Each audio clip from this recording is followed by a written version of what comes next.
Oh Here's God. all right. So ready.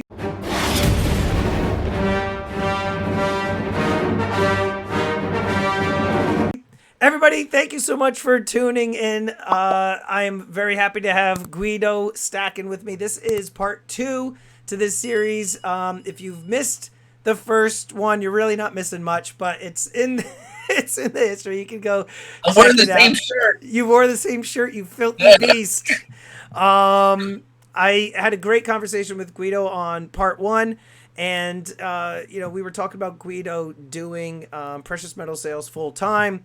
And here's the question that I wanted to ask you, sir, is, how good is the money when it comes to precious metals sales? Don't sugarcoat it. You can talk about the pains, the things that are really challenging, but overall, I think people that are thinking about precious metals as a possible, not just a side hustle, but as an actual career path, how lucrative is it? All right.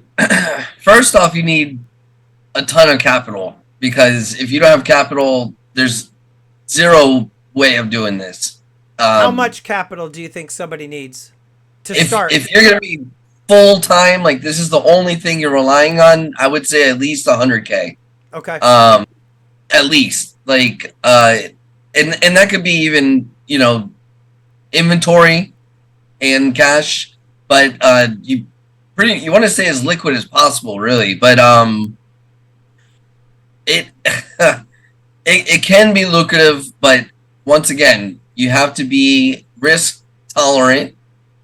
You have to be extremely patient, and I feel like there's a lot of competition. Even so, there's a difference between a reseller and an actual dealer, right? The dealer is one step above a reseller because a reseller will buy things on one platform and then sell it on another platform for more. So that's a reseller. They don't really have access to wholesale, and that's a reseller. But like a dealer has access to wholesale, and that's where you could actually start making good money. Part time, you can make good money, but you're risking a lot. You're shipping through the mail. You're taking a chance at losing the stuff, and for a part timer, I feel like that hurts a lot more than it would for a dealer. But anyways, sorry, I'm getting off the topic. No, that's okay. It can be lucrative. I've done pretty good for myself. Over the past year, it's gotten a lot better. I have a lot of repeat customers, and the YouTube auction is probably about, I would say, maybe 30% of actually what I do throughout the week. I deal in sterling silver. That's stuff you don't see. That's behind the scenes. You don't see that stuff. So I buy sterling silver at 85%, and then I melt it at 90. I do jewelry, scrap jewelry, and there's all kinds of other things I do that supplement, my income throughout the week. So, but yeah, it's you have to be risk tolerant. That's like the number one thing. You have to be risk. You have to take a chance on buying a $5,000 coin and being stuck with that coin for 3 months, 4 months, Longer maybe even even. having to dump it down the road. So Yeah, and yeah, lose money in some cases. I mean, yeah, you, you have to be you, willing to lose money. You're not always going to make money on everything you buy. And if you think you are, or if you're going to try to, then you're going to have a very difficult time. rude awakening for Yeah. some people. And you and I have spoken many times on the phone about the fact that it seems like now, because you and I didn't even remember this, but you actually brought it to my attention. You said, Storm, we were one of the firsts that started on YouTube with the auctions. Maybe there was you and I talked about that one other channel that doesn't essentially exist any longer. They still have the channel, but Yep. they haven't posted content in years. But they Hmm. were one of the first coin auction channels, and you said that you and I started. We were one of the very first ones, and since then, I have seen a massive wave of people within the stacking community hopping in, doing the auctions, And you see them actually start doing auctions, but then they fizzle out not too long Yeah. after the fact, right? You and I have been Yes. doing this now 4 years. There have been a lot that have come, and then they've gone by the wayside after a couple of months. Right. And this goes to show again, and like what you're saying is like you have to be prepared, you have to have capital, you have to be ready to take on risk, and you have to be ready to essentially lose money in some cases and be okay with that, knowing that you'll be able to make up that money on other transactions. Also, going to like what you said, and I actually kind of feel a little bit better about myself now because you were talking about the difference between coin dealers and resellers. And for a while, I was essentially just like in the reseller category. I didn't have access to wholesale. More Hmm. recently, though, I did get into a few different companies. Now I do have access to wholesale. So I guess now I graduated and I'm a coin dealer, even though I don't do this necessarily full time. Yeah. One would argue, though, a lot of people that are familiar with the channel know I'm a school teacher. And then outside of that, I also do the precious metals.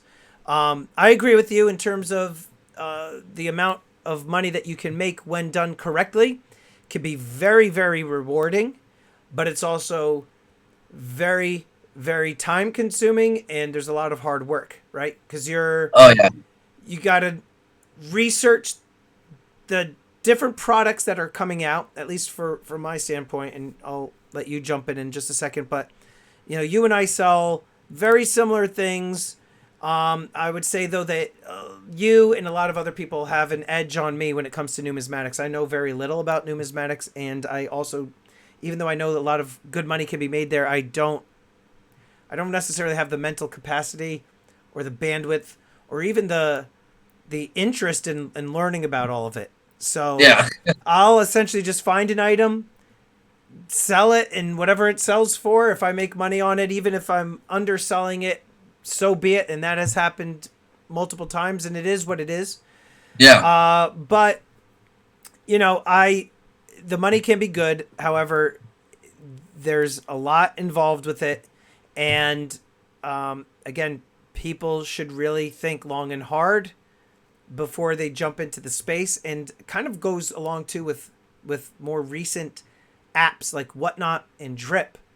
I hear a lot of people that don't have platforms like you've built up over the years on YouTube or myself or whatever. They don't have that following, and they just jump over onto Whatnot expecting to blow it out, and they just get crushed because they're selling stuff for so cheap or at spot or below spot. Yeah. So yeah, it's something that can be rewarding, but you also have to be very realistic and know it's just like starting any other business. You have to have the capital, and you have to be ready for risk, and you have to be ready to put in the work. Right. Yep. And I think one what's it called? Whatnot? Yeah. Whatnot. Yeah.